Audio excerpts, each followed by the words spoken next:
Satyabhama Institute of Science and Technology, Chennai. Satyabhama Institute of Science and Technology, Chennai. Palaniswami என்ற ஒரு நபர் அனைத்து இந்திய அன்னாரமுன் இந்த இயக்கத்தை உங்களுக்கு தெரியும் எப்படி கபலீகரம் செய்தார் என்பது. அம்மா அவர்கள் என்னை 2 முறை முதலமைச்சராக நியமனம் செய்தார்கள்.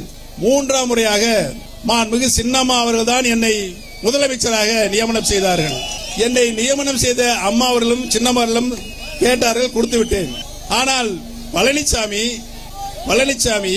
உன்னை யார் முதலமைச்சராக நியமனம் செய்தது?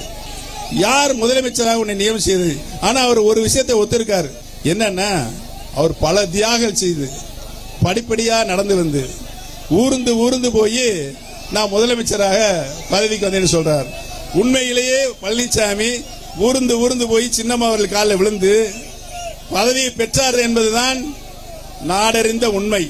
சரி, உனக்கு முதலமைச்சர் பதவி தந்தது யாரு? சின்னம்மாவின் என்ன சொன்ன? இவ்வளவு பெரிய பதவியை சின்னம்மா அவர்கள் தந்த சின்னம்மா அவர்களை என்ன சொன்ன? நியாயமா, தர்மமா, நீதியாது? அப்ப நீ எவ்வளவு ஒரு ராஜ துரோகி என்பது இன்னைக்கு அடையாளம் காண்டிருக்கிறது நாடு. 4.5 ஆண்டு காலம் அடித்து வைத்த பணத்தை, கோடிக்கணக்கான ரூபாய்களை உன்னை சுற்றி இருந்தவர்களுக்கு மட்டும் கொடுத்து நீ பொதுச்செயலாளர் பதவி அடைந்தாய்.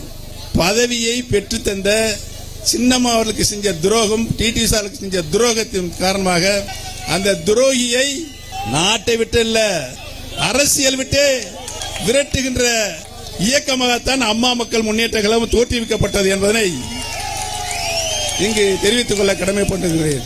இந்த நாடாளுமன்ற தேர்தலில் பழனிசாமி நிறுத்தப்படுகின்ற வேட்பாளர் அனைவரும் டெபாசிட் இழப்பார்கள் என்பதை இந்த கூட்டத்தின் மூலமாக தெரிவித்துக் கொள்ள கடமைப்பட்டிருக்கிறேன்.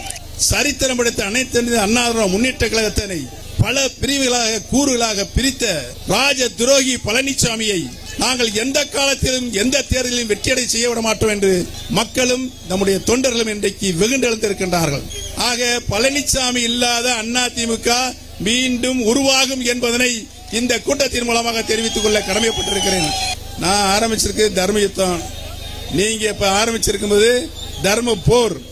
அந்த போரில் உறுதியாக நாம் தான் வெற்றி அடைவோம். வெற்றி அடைந்து மாண்புமிகு அம்மாவுடைய ஆட்சியை மீண்டும் அமையும் பொழுது பழனிசாமி எங்கே இருப்பாரு தெரியாது யாருக்கும். Satyabhama Institute of Science and Technology, Chennai. Satyabhama Institute of Science and Technology, Chennai. செய்திகளை உடனுக்குடனும் துல்லியமாகவும் தெரிந்து கொள்ள சப்ஸ்கிரைப் பண்ணுங்க.